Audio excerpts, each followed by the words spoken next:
es decir, fade in, fade out. De esa manera podemos convertir una trama en un sonido formado.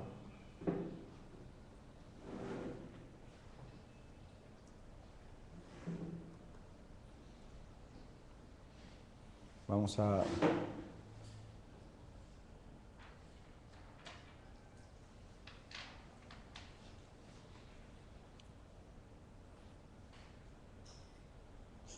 Vamos a tomar un elemento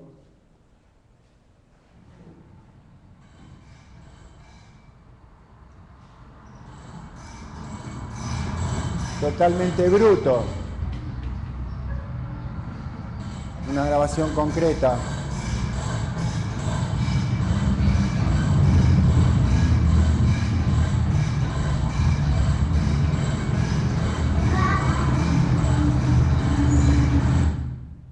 Ahora bien, esto, esperen que voy a hacer algo que debí hacer hace mucho.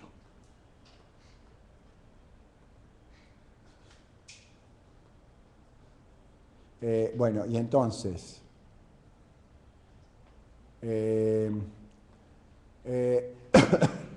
lo que va a ocurrir es que eso totalmente informe y absolutamente referencial, nosotros lo podemos convertir mediante una envolvente en un sonido formado, ¿no?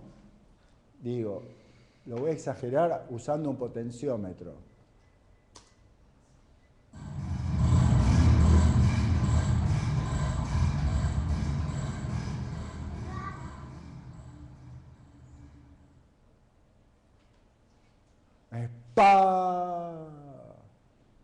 Es decir, un grupo rítmico tético, apoyo y levare, tesis arsis. Por lo cual, ese dato me permite hacer el contrario.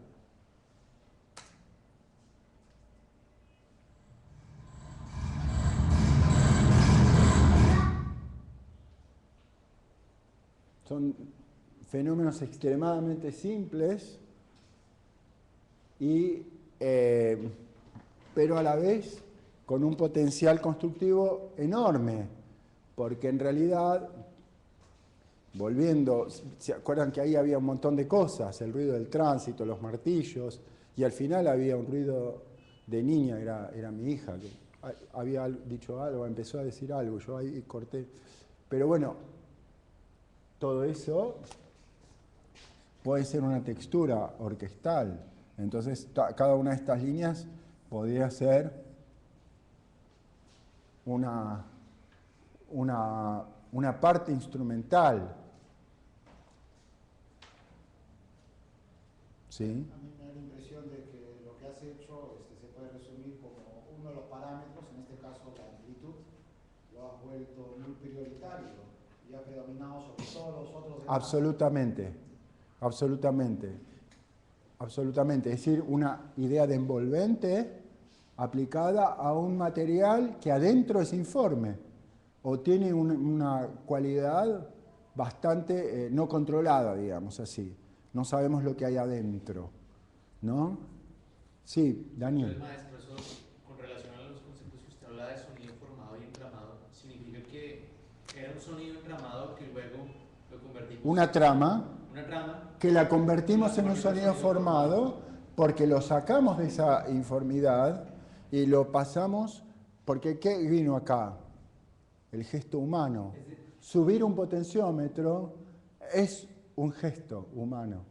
Es decir, que un sonido formado implica un envolvente necesariamente, o hay una excepción. Claro, bueno, puede haber, digamos, por ejemplo, dentro de los sonidos formados puede haber uno que es así, que sería como switch on off, que sería el órgano.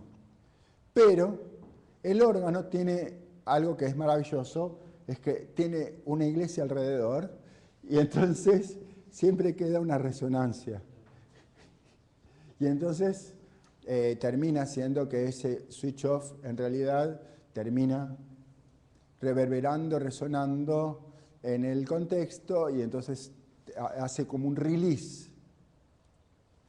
Pero en principio, bueno, puede ser una forma así, no como la del órgano. Es decir, es una forma, digamos, con una tasa de cambio nula, digamos, ¿no? Pero termina. Esta es como más excepcional, es decir, normalmente encontramos que hay algo que ocurre, es decir, una evolución. Y en este caso, si yo podría hacer un gran esquema rítmico así, ¿no? Como y o al revés, ¿no? Pai, pai.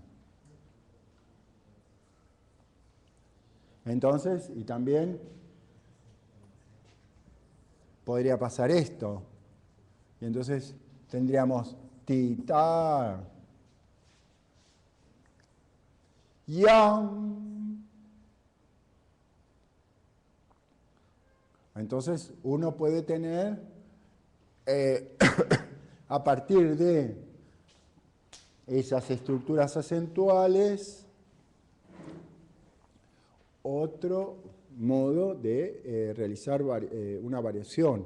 A veces pasa en la escritura de la música mixta que encontramos que básicamente dos cosas se juntan por su envolvente y que no necesariamente hay que hacer muchas más cosas para que funcionen bárbaro, porque pasan juntos. Por ejemplo, imagínense un sonido de violonchelo, ¿no? Si hiciéramos esto, ¿no?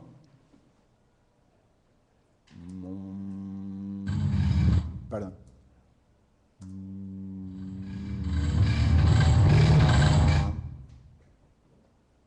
Vamos a encontrar lo significativo por alguna razón, porque vemos que hay unas formas similares. Terminaron juntos, empezaron juntos, evolucionan juntos. Bueno, ahí hay un mensaje, porque básicamente parece que esto transpone un poco los límites de la conciencia y dice, che, si esto es más o menos así es porque hay un mensaje ahí. Va junto, empezó junto, termina junto y los dos crecen, está diciendo algo, está previsto, está estructurado, hay una intención. Es decir, ya ahí es como la mínima molécula, la mínima partícula de intencionalidad. ¿Cuál es lo mínimo que entendemos que hay una intención? Bueno, cuando dos cosas atacan juntas. Entonces, hay una idea. Y ni siquiera es importante que me guste o no me guste, porque lo que estoy reconociendo es que hay una acción humana ahí. Y parece que eso es bastante más pregnante que decir que me gusta o no me gusta. Y entonces, bueno, después podemos desarrollar más cosas, pero en principio, fíjense que esas acciones de estudio eran extremadamente sencillas, pero, bueno, esta era mi idea, yo quería llegar a este punto ahora, en donde hay muchas personas que manejan la tecnología muy bien, pero que, bueno, justamente, digamos, proponer esta idea para decir, bueno, hay muchas acciones muy sencillas que, como decimos en el slang, en el lunfardo porteño, sigue garpando, que algo así como sigue dando frutos, sigue siendo rentable. Francis Dumont habla mucho de las clases orales de rentabilidad, es decir, es un material que paga o no paga, es decir, cuando muchas veces se discutía con otros estudiantes que estudiaban más la parte informática en la universidad y entonces decía, bueno, este procedimiento, eso no es rentable porque si yo me paso 5 días programando en C-Sound y después escucho pip, bueno, entonces no es rentable el procedimiento, es decir, que hice un montón de cosas, pero perceptivamente no me informa mucho, y hay procedimientos que son extremadamente simples y son rentables. Y entonces, bueno, en este caso, por ejemplo, vamos a hacer algo sencillo también. Y fíjense, esperen un segundo.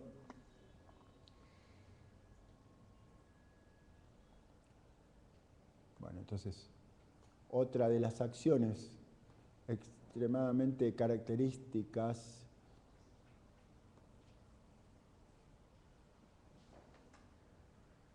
¿no? O sea, ahora convertir la iteración, ¿no? Ahora fíjense.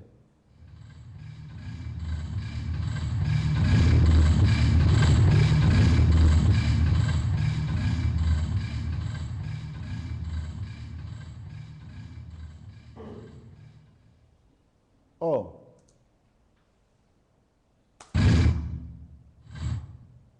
O.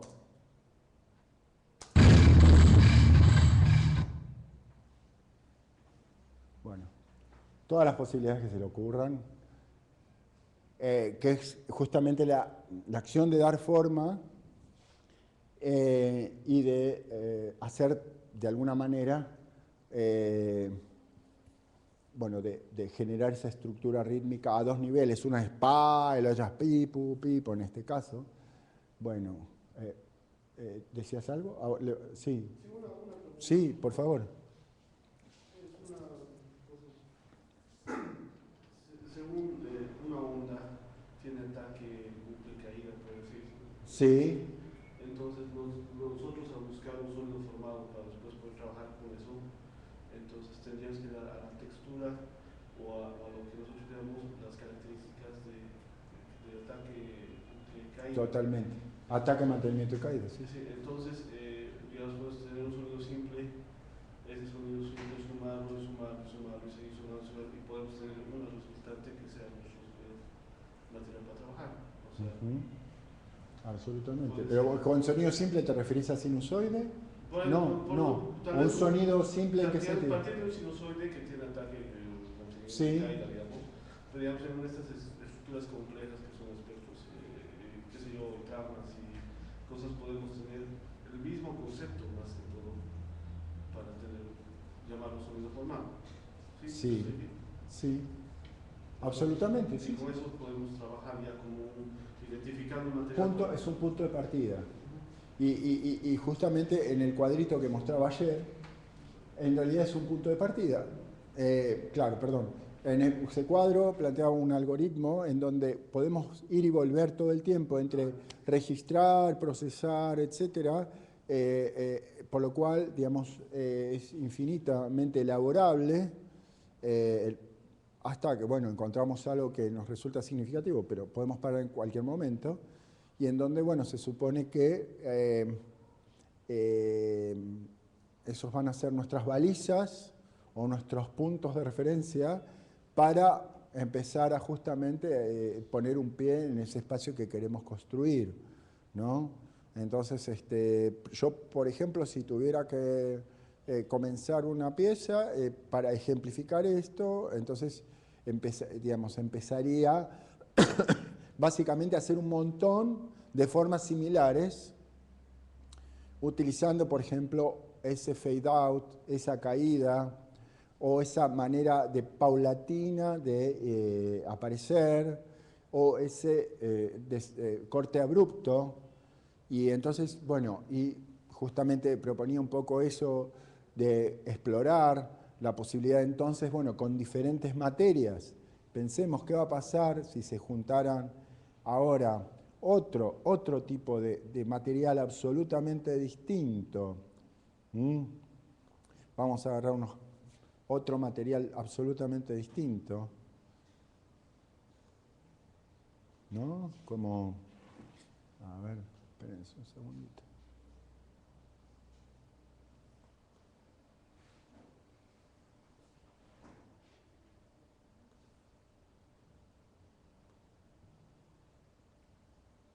Bueno, muy bien, entonces, pensar, bueno, a ver, tomemos un fragmento, ¿no?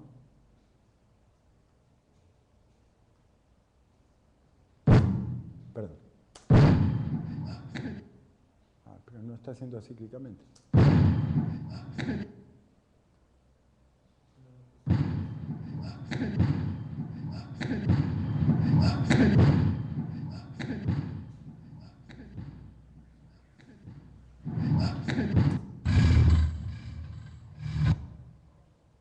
Se deschequea.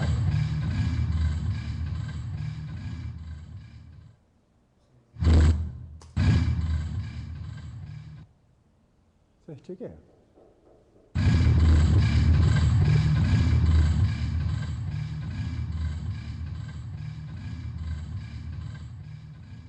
Retengan ese.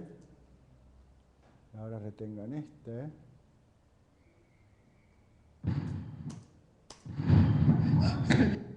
Vamos a hacerlo hasta acá, porque no me gusta ese sonido.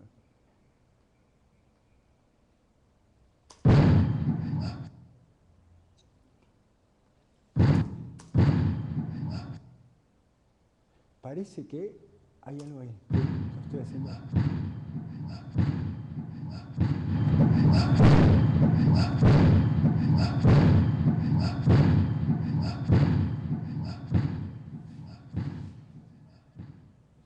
Bueno, puedo crear un montón de entidades cuya única característica en común es ese esquema acentual. Y obviamente su inverso. La idea del loop, vieron que era muy divertido con lo que tenían que hacer los franceses cuando empezaron con los loops. Sí, solamente, pero el tema es que ponían para hacer que de vueltas, eso lo sabían. Los pies de micrófonos y todo eso, bueno. La verdad que, bueno, esa vuelta enorme, no física, ¿no? Pero además el control, digamos, con un amplificador,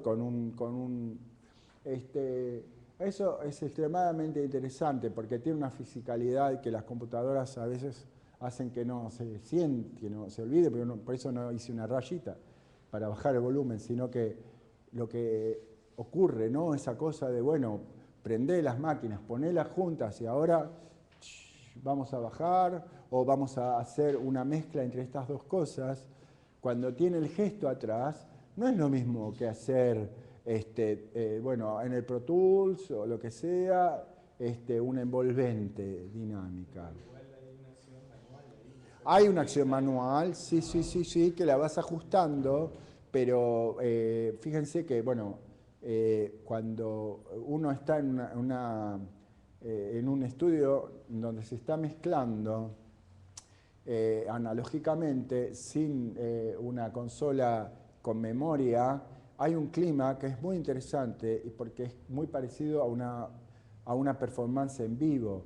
O sea que de repente en los 87, 88, o sea, estábamos ahí, uy, che, dale, pum, cortá, pará, no me equivoqué. Dale. Es decir, todo eso se transmite a la música y de hecho los del grupo JRM se cuenta que no usaban multipistas, había alguien que lanzaba las pistas en el momento, etc. Y todo eso tiene una significación muscular, motora, que en la música muy probablemente va a ser distinta, por eso las películas se siguen mezclando en un lugar, hay un tipo que es un especialista en mezcla que mueve las manos, no está con el Pro Tools, etc. Es decir, hay, digamos, eso pasa también con la música popular, o sea, la idea de mezclar un disco solamente subiendo envolventes, es un poco primitiva, yo diría, desde el punto de vista de la performance, porque el drama, que significa que podamos perder todo, que salga mal, pero el otro, la tensión muscular, ¿no? Cuando explicábamos Parmigiani, no esto de que baja, pero la segunda generación sube, está aplicando una voluntad, una intencionalidad que evidentemente se transmite dramáticamente al material sonoro. Y ese es el punto en donde a mí me gusta hacer hincapié, Y que básicamente me parece que hay mucho de lo digital que necesita de justamente ser insuflado de esos gestos orgánicos para poder comunicar o poder hacer pasar del otro lado nuestra idea, nuestra intención, inclusive nuestra manera de sentir qué es lo que pasa, ¿no? O sea, que hay una parte interpretativa en la electroacústica. En el estudio no es solo poner los sonidos en el lugar donde corresponden. Sí, por favor.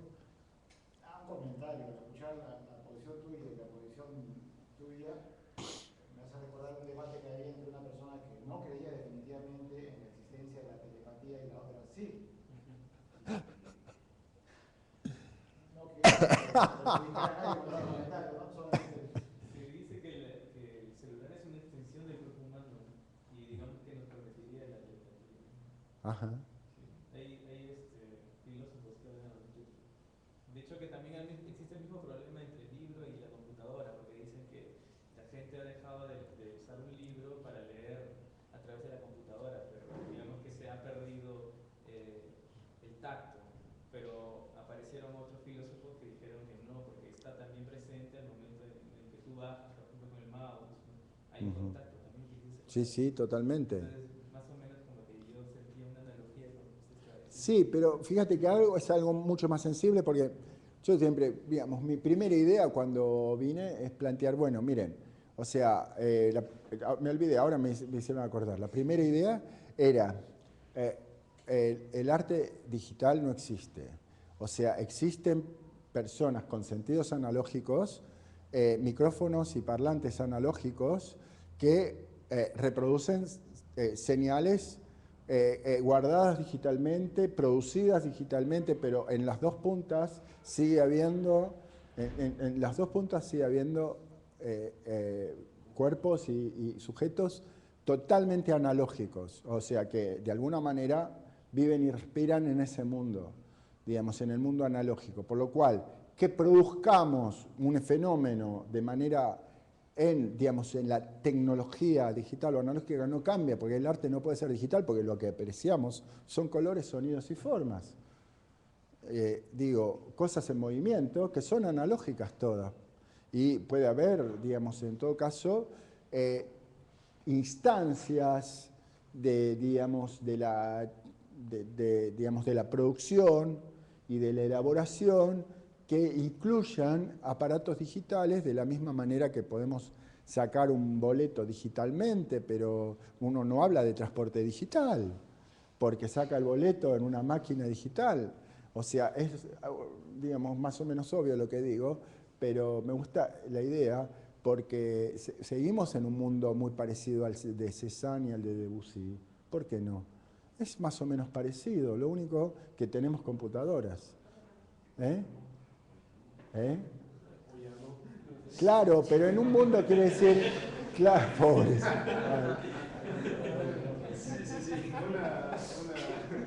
Tremendo. Comentario. En la interpretación se habla de la dinámica y de la lógica, que son factores humanos de interpretación, digamos. Por ejemplo, dos personas cuentan sin digamos, en la mente, ¿no? Nunca van a tener la misma duración del tiempo. Si digamos, si dos personas tocan la misma partitura, nunca va a ser igual por los desfases entre las cosas. Entonces estaríamos hablando de una dinámica que al momento de los faders, donde está el sonido, una dinámica, tal vez puede entender así. ¿Cómo esa última cosa? ¿No? O sea, aplicar, digamos, ese sentido de interpretación a cuando se mezcla el sonido. Por ejemplo, digamos, nunca se va a mezclar como una computadora dos veces iguales. Entonces, eso es lo que hace orgánico. Sí, probablemente, pero digamos, además, digamos, a veces ponemos cantidad de información en una mezcla hecha con líneas que a veces es intrascendente, a veces es totalmente redundante y tal vez mismo a veces ni tenemos detectado dónde está sonando, en qué track cada sonido. Cuando vos tenés 8 dedos para mezclar, estás obligado a pensar dónde está cada track. Si en el track 1 no puede haber elefantes, ñandúes y moscas, porque después no vas a poder mezclar. Entonces vas a tener que tener un cierto criterio de planos. Es decir, lo que se llamaba antiguamente estratos, los estratos no eran tracks. Entonces, cuando Francisco Krefeld nos enseñaba en el viejo laboratorio del Centro Cultural Recoleta, hablaba de estratos, o sea, van a producir un estrato con estas características y otro estrato con otras características, y entonces, bueno, la mezcla va a ser entre esos dos estratos. Ahora, ¿qué había en cada estrato? En realidad, vos te estabas obligando a pensar una cierta unidad de la voz, que no es un track. En un track, mando esto, y al final pasa todo, y lo único que tienes es que lo pones de color rojo, pero ahí, o verde, y adentro de ahí puede pasar cualquier cosa. Entonces, por ejemplo, ordenando en términos de voces y de similitudes formales, uno puede tener que hay un instrumento, digamos, entran las cuerdas, o entran, digamos, las maderas, o qué sé yo. Bueno, hay ciertas materias que entran en tal momento, y hay ciertas materias que entran en otro, y más o menos si yo lo tengo en los dedos, voy a poder crear una forma mucho más orgánica, creo que, digamos, acudiendo solo a más o menos reproducir los tracks e ir acomodando cada vez que paso un track y le bajo y le subo el volumen. Cuando uno hace así, está asociando muchos parámetros, porque está subiendo uno y bajando el otro. E inclusive, hagan la prueba, no importa lo que estén componiendo, pongan varias cosas al mismo tiempo, identifíquenlas, 1, 2, 3, 4, y entonces esto es una buena manera de poner en práctica lo que yo estoy planteando, que sería algo así. Miren.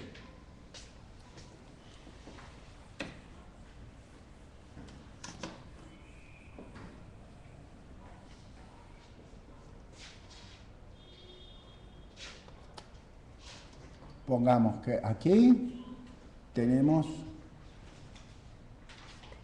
tránsito, así bien, cosas bien concretas, bien. Acá tenemos, pongamos bien, ruidito de pájaros. Acá tenemos una voz y acá tenemos un sonido instrumental. Ustedes tienen esas cuatro pistas simultáneas, ¿sí?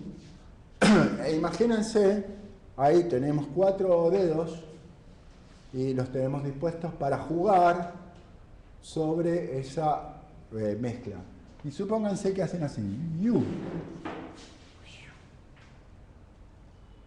Y entonces acá me va a quedar un objeto composé, es decir, varias tramas, con una cierta manera de evolucionar de uno a otro. Este va a aparecer después, este empezó y va a estar todo el tiempo. Y entonces yo puedo primero tener unos niveles para cada uno, pueden ser iguales, pueden no ser iguales, y puedo tener entonces también, pero esto, o sea, ojo, esto se puede hacer así, o se puede poner un máster, acá un submáster, y entonces ahora tengo un objeto sonoro que es todo esto.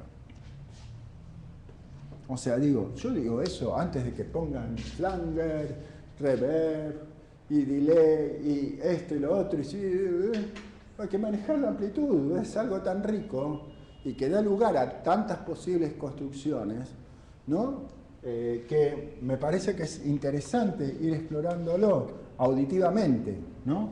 O imagínense qué pasaría si le aplicamos como una onda cuadrada, ¿no? Y entonces empezamos a hacer esto.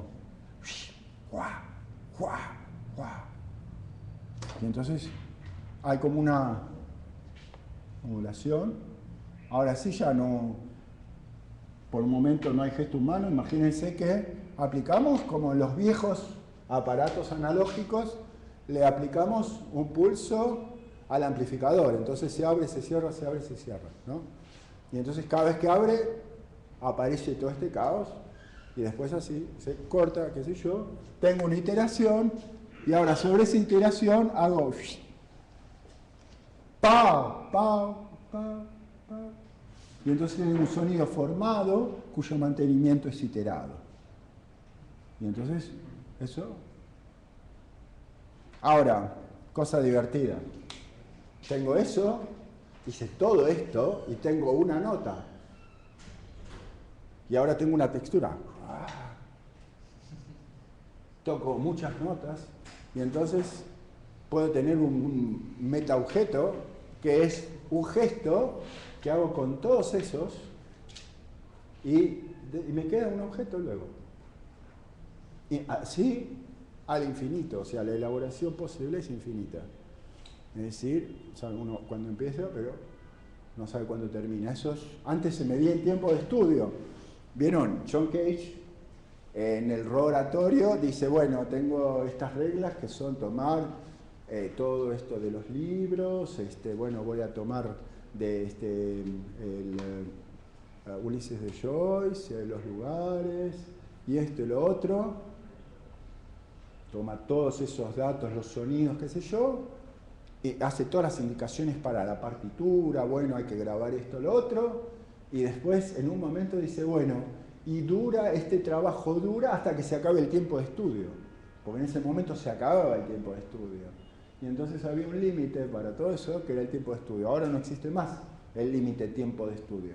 O sea, ¿cuánto querés estar? Todas las días que tengas con la computadora. Y eso era interesante, es decir, que se hacía en un tiempo determinado, que era bastante social, porque uno se levantaba y tenía que ver al técnico, bueno, perdón, no estamos hablando mal de los técnicos, pero en principio no estaba de buen humor y no le interesaba mucho, salvo excepciones muy raras, no le interesaba al tipo, y entonces uno tenía que lograrse muy amable,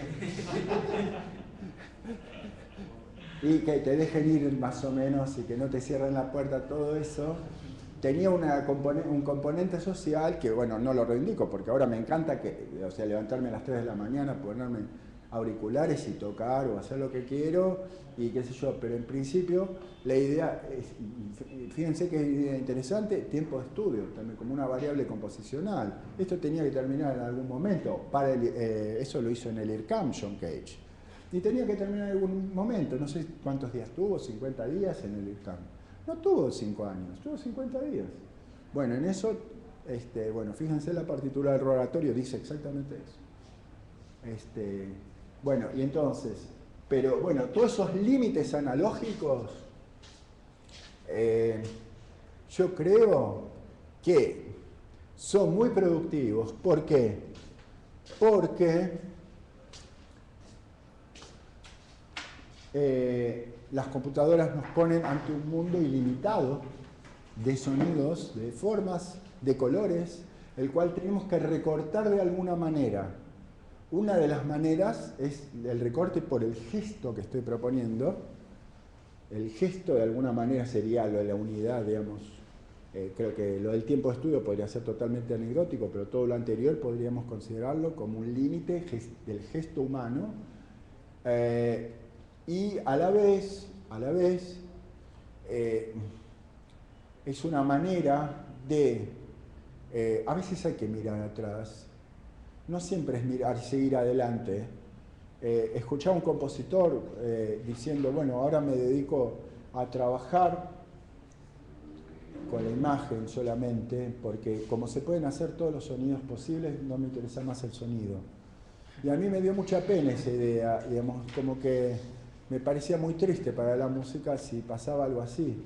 Es decir, que todo esto que podemos hacer nos cause un cierto desinterés, más que un gran apasionamiento, ¿no?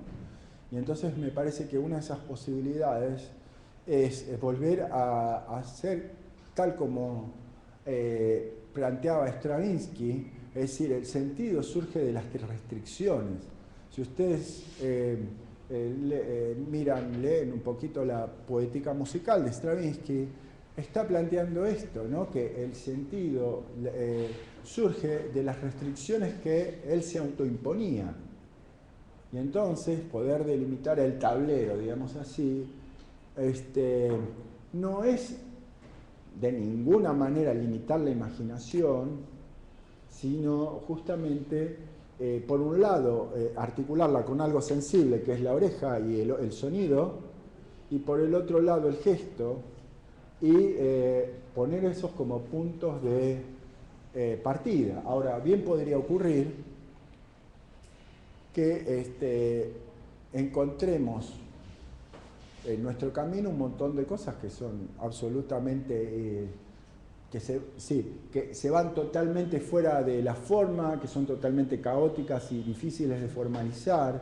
Y yo no estoy planteando la negación de que existe un absoluto mundo posible de caos, sino que lo que estoy planteando es que tenemos un clasicismo, que son los años 50 sin duda, y que hay muchas cosas que surgieron en ese momento que no están del todo exploradas, que no es necesario todo el tiempo crear algo nuevo, sino que me parece que es necesario leer lo que ya está, porque es necesario vivir más tranquilos.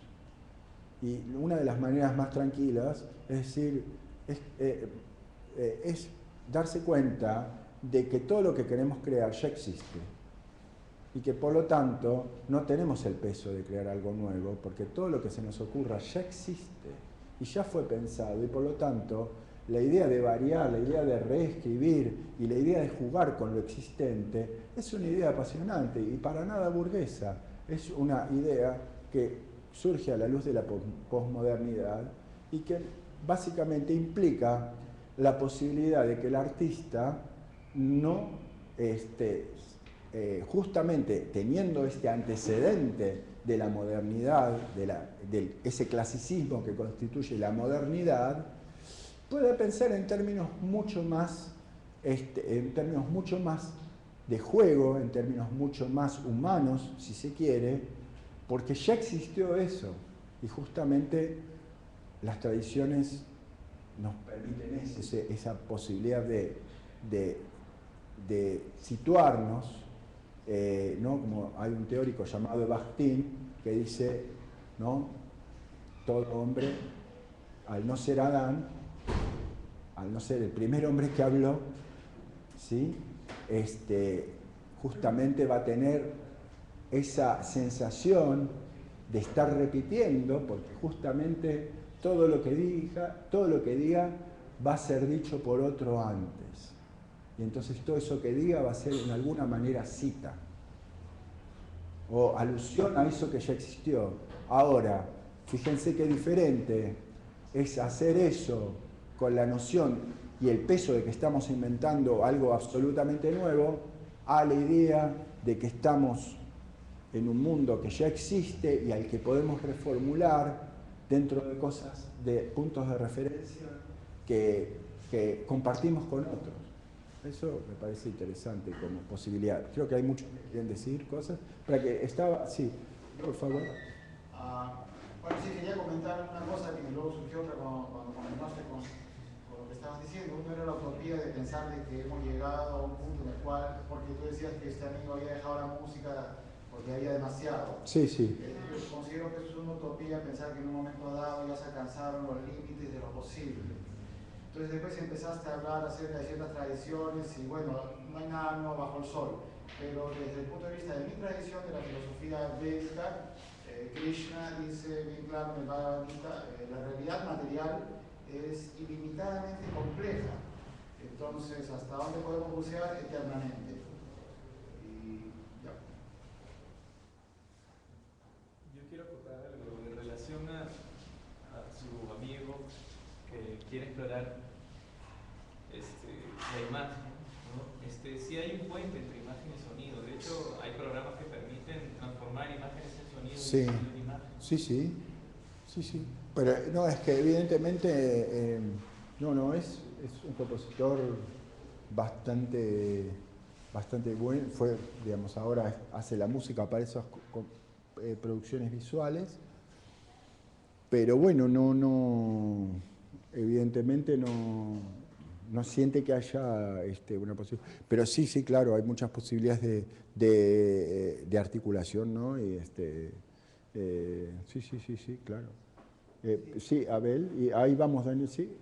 Hablando frente al mismo tema, creo que es un tema de este periodo de la posmodernidad. La pregunta es, ¿y ahora qué hacemos? ¿No es cierto? Porque hay tantas cosas como pareciera que ya se hubieran hecho, experimentado, ¿no? Pero en realidad no es un problema de la experimentación o de las posibilidades que tenemos ahora o que ya se hayan hecho, sino es un problema de paradigmas, ¿no? Porque eso mismo también pensaban, por ejemplo, en Alejandría, ¿no? En Alejandría también se decía, ya sabemos todo acerca del mundo, ¿no? Lo hemos investigado todo, nada nuevo puede aparecer bajo el sol. Sí, sí. Y entonces, pero el mundo cambió, de pronto hubo un cambio de paradigma, nació el cristianismo, el mundo occidental, ¿no?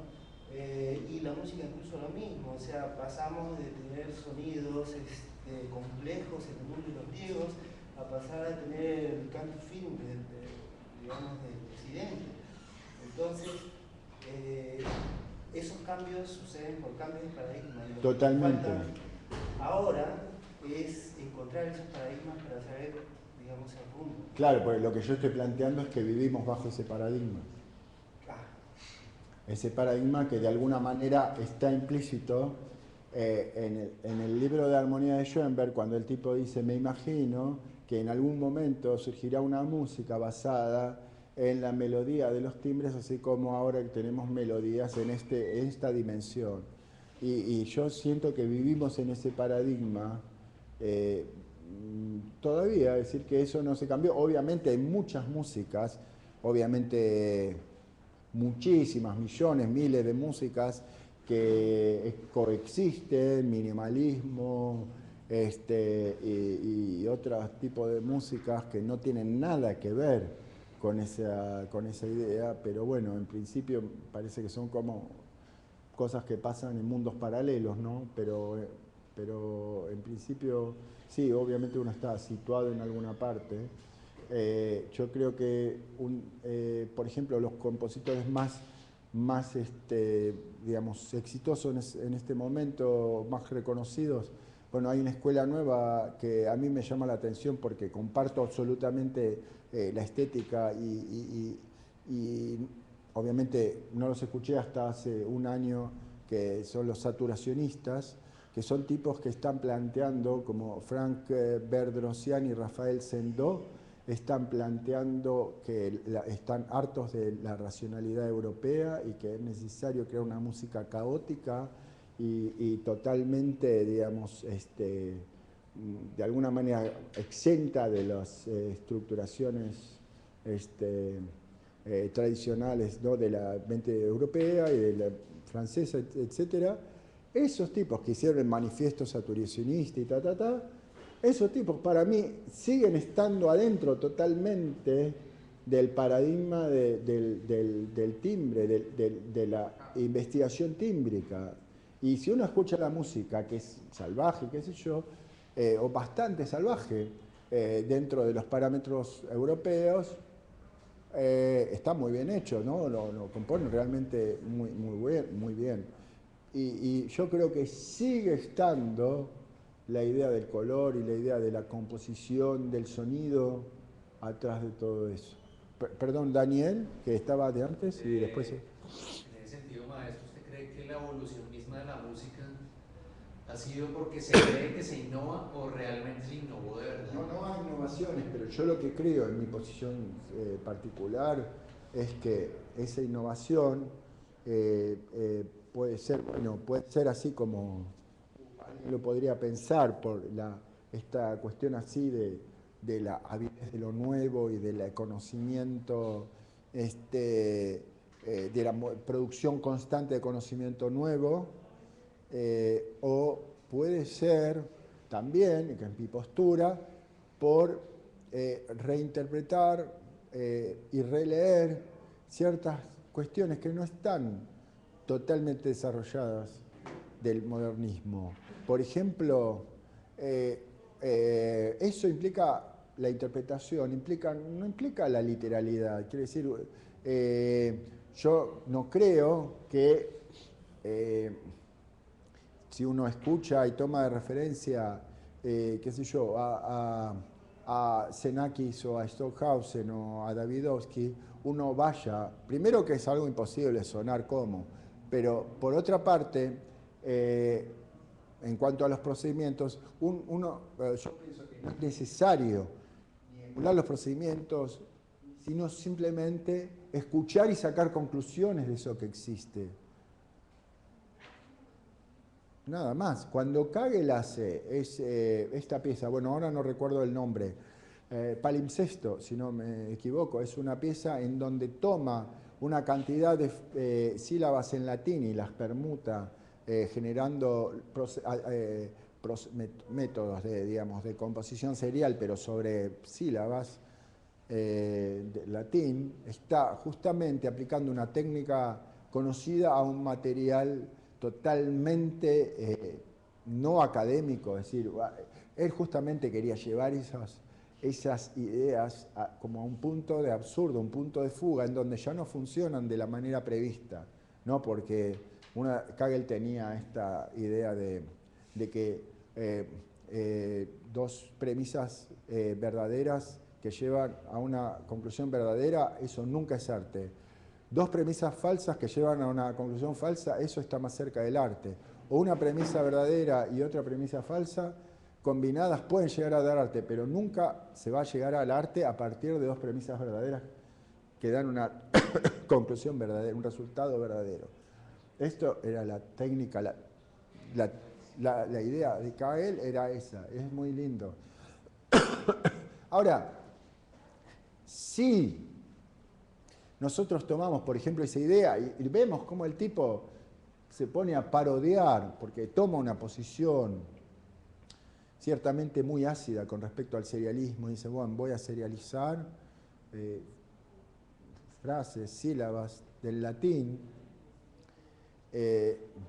vemos ahí que hay un trabajo que es primero escuchar al otro, luego interpretarlo y tercero producir una cosa. A mí me da, quiere decir que Kagel escuchó lo que hacía el de al lado, o sea, Stockhausen, Boulez, etcétera, etcétera, y tomó una posición. Raramente pasa eso. Yo conozco piezas que a mí me dan mucha alegría que existan, ¿no? Piezas de músicos electroacústicos, por ejemplo, Francis Domont, la Frankenstein Symphony, en donde compone fragmentos, cada uno a la manera de François Bell, otro fragmento a la manera de Parmigiani. Quiere decir que él puede escribir en estilo y entender lo que hacen los otros y replicarlo humorísticamente. Por eso se llama Frankenstein Symphony, porque están puestas todas las cosas de esa manera, ¿no? Y entonces, bueno, justamente cuando yo digo, cuando vemos una conferencia de un joven o viejo compositor, no importa, pero en principio, y alguien dice en mi música, a mí me agarra un poquito de cosa de decir, yo no me imagino que estaban diciendo en mi música. En ese momento el tipo estaría diciendo la música, ni siquiera hablando, pero si de algo había que hablar era de la música, porque no usaría ni siquiera a Beethoven a pensar que hubiera una mi música, porque la música era Haydn, ¿no? Seguramente lo de sus antecesores, pero no era suyo.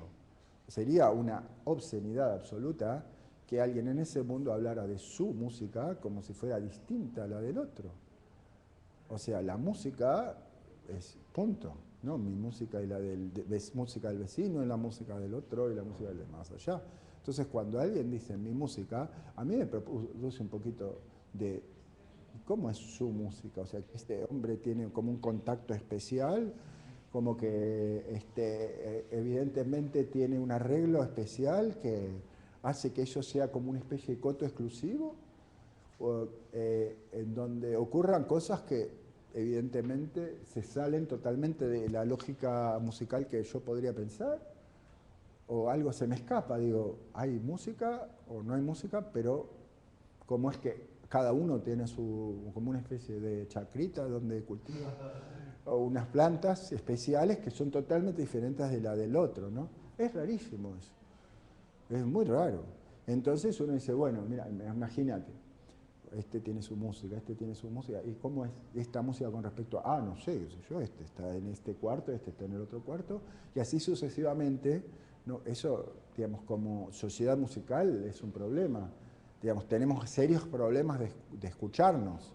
Entonces, me parece que esa posibilidad de pensar, de reinterpretar, es empezar a ver el potencial que hay en la música, de ser reinterpretada, de ser dicha de vuelta, porque esas estructuras no hablaron una vez y se callaron para siempre.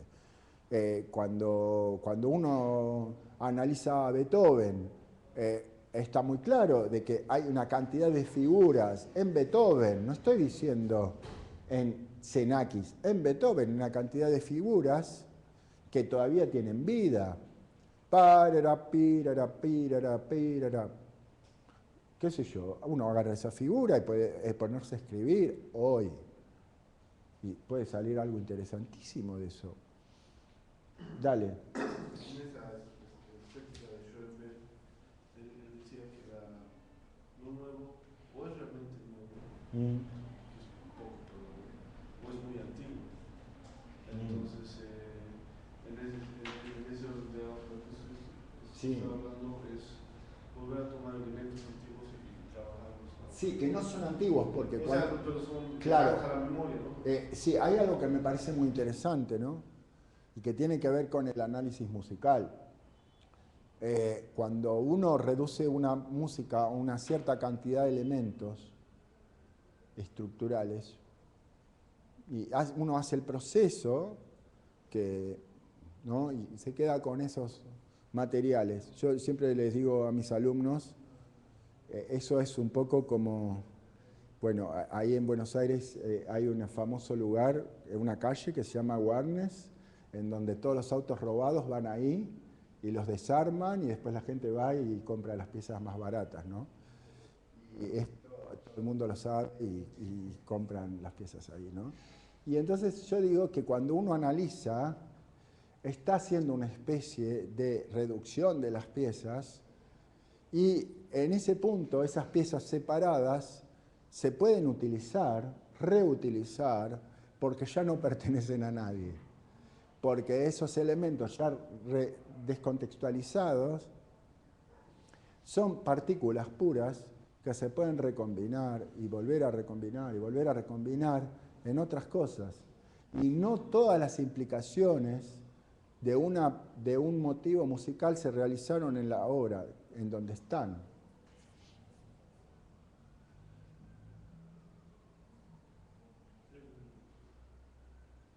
Una cosa que estaba pensando, digamos, cuando usted nos mostró el análisis espectral, incluso por figuras, Sí.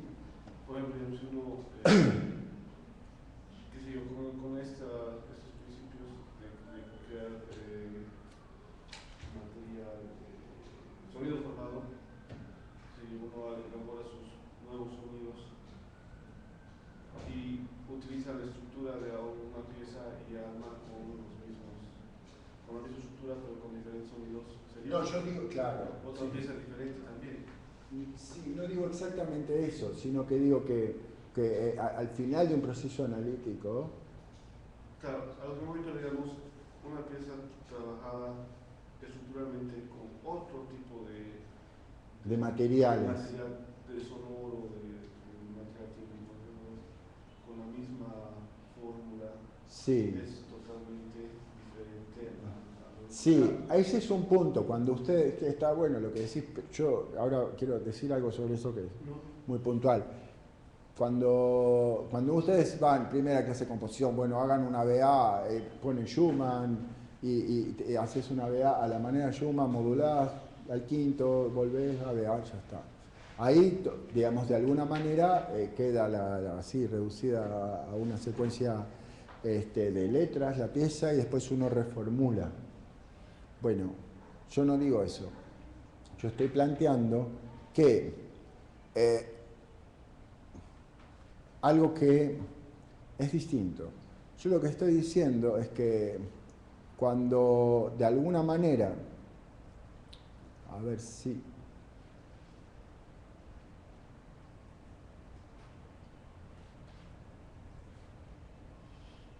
Si lo tenemos ahí rápido.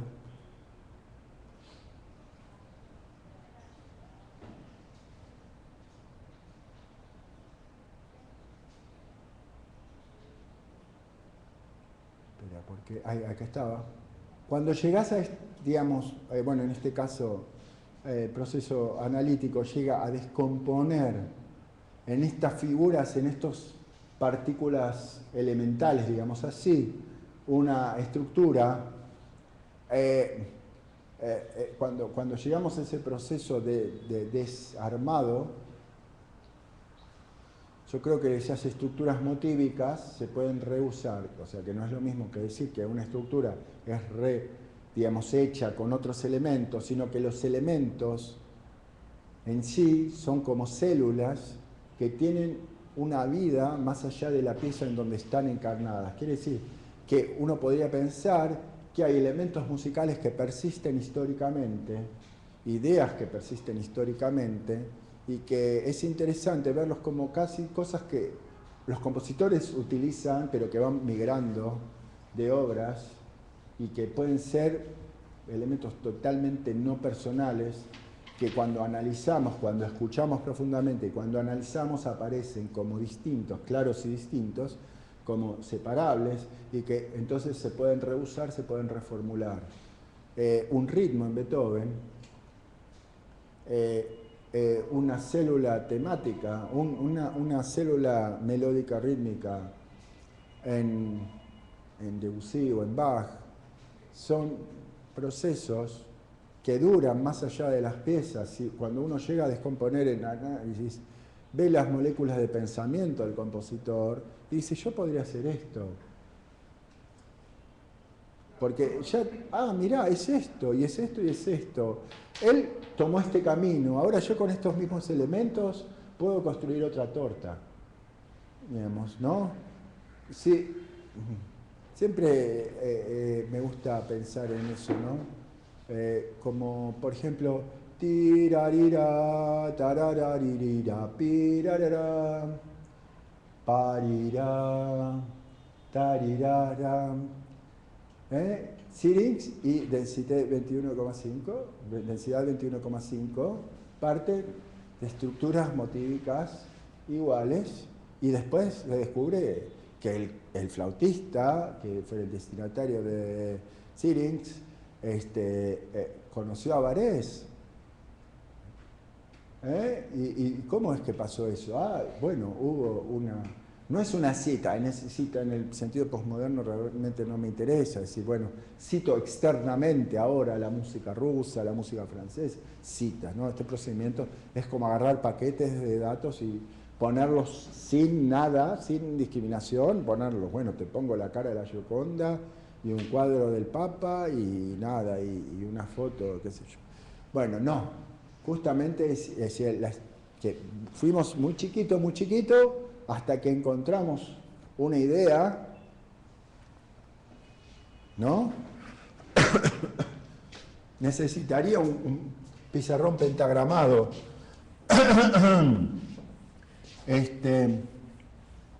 A ver, lo puedo mostrar en un PDF, esperen.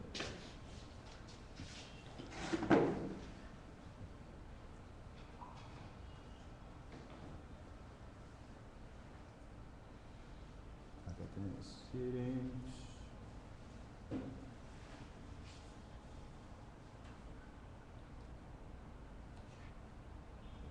A ver qué tengo acá.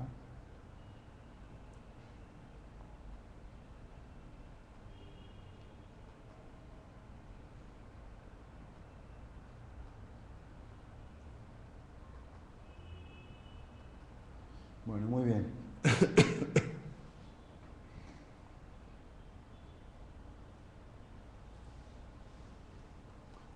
Esperen.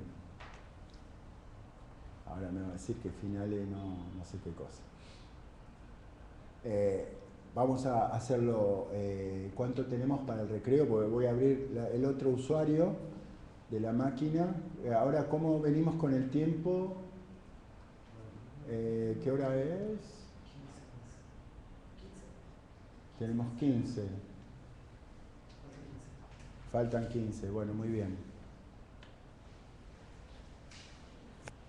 15, perfecto. Bueno, por cuestiones técnicas, vamos a hacer podemos hacer una pausa antes y vamos a... tenemos que hacer un cambio acá. Cortemos y ahora retomamos. Un segundito.